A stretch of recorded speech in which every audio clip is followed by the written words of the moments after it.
Welcome to Two Fuse Wrestling.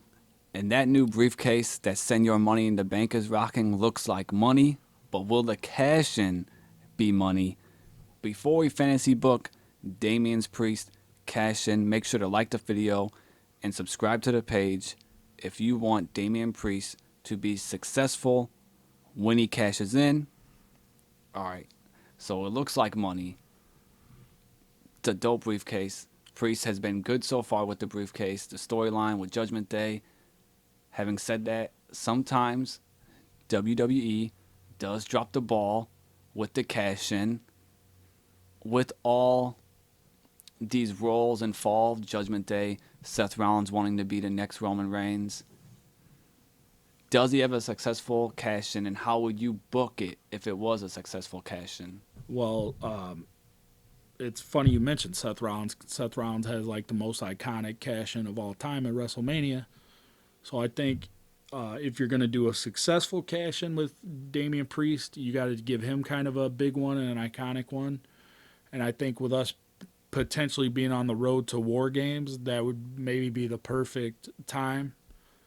So obviously no no bloodline right now. You have to put the Judgment Day in War Games, obviously. And if you did like Finn, Priest, Dom, maybe throw in JD McDonough and Nakamura. The other side, you could do Cody, Seth, KO, Sammy, and then whoever you want, Gargano, Ricochet, whoever your next baby face is after those guys. Maybe main event Jay.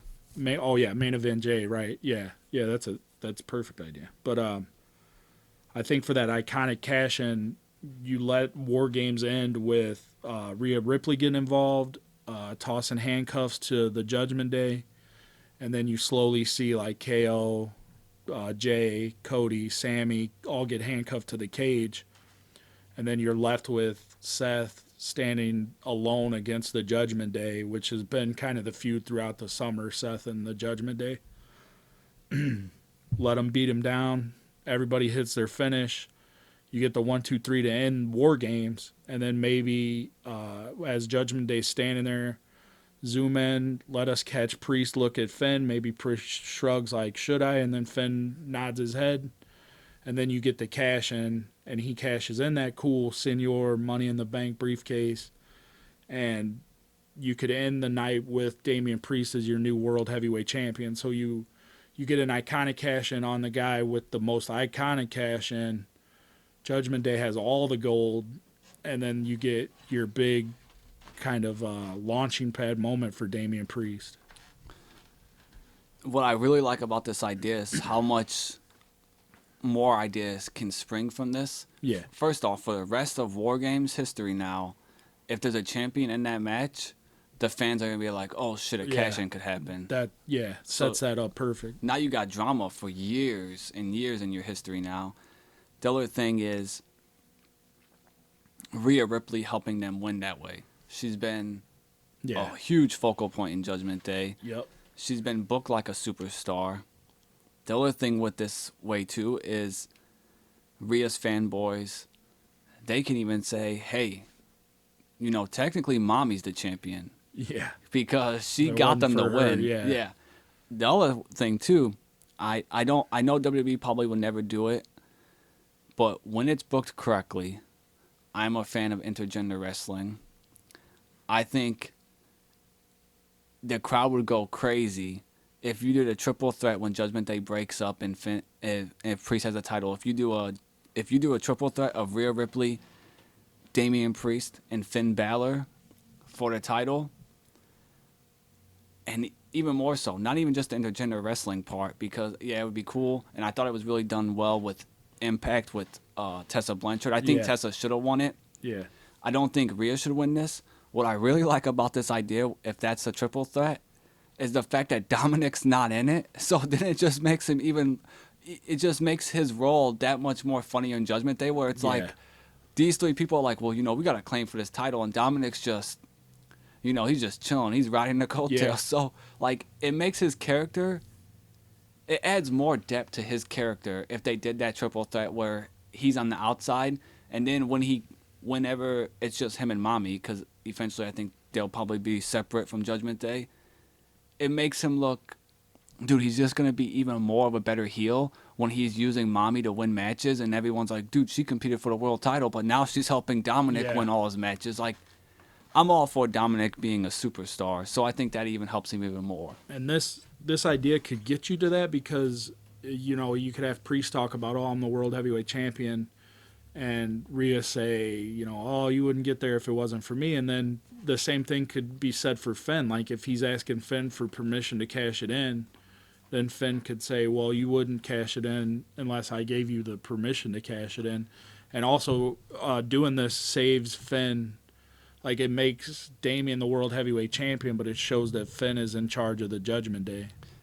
And like this, the way he would cash it in, and like if the feud continued how we just said with maybe a triple threat, and you were like Rhea gets some there by saying, oh, you only got the championship because of me, and then Finn's like, oh, you got it because of me.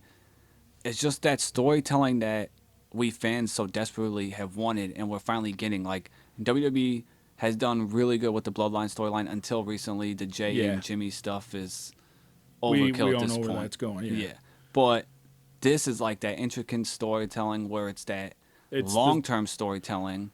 It's like what they did with the Bloodline. Yeah. I mean, the Bloodline was great, and it built to this crescendo, and they're doing the same thing with the Judgment Day.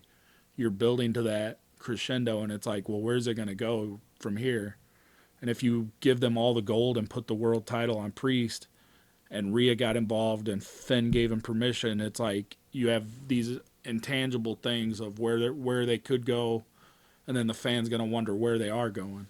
Yeah, I love this idea. I'm hoping that is the way that they go.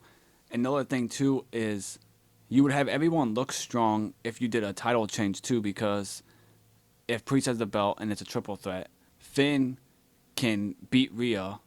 Rhea's not going to lose anything if she gets pinned by Finn. Yeah. And then Priest doesn't lose anything because he didn't lose the belt. And then Finn gets the rub Another because now he world gets his title. run. Yeah.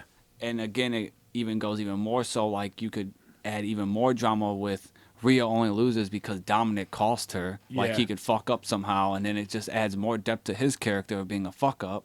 And then going back to the cash in at War Games, it's the same thing. Like Seth doesn't look weak because it took 5 guys to beat him for the title essentially, and then so Seth looks good. The other baby faces look good. They're stuck to the cage. They can't get out, so they're not held accountable.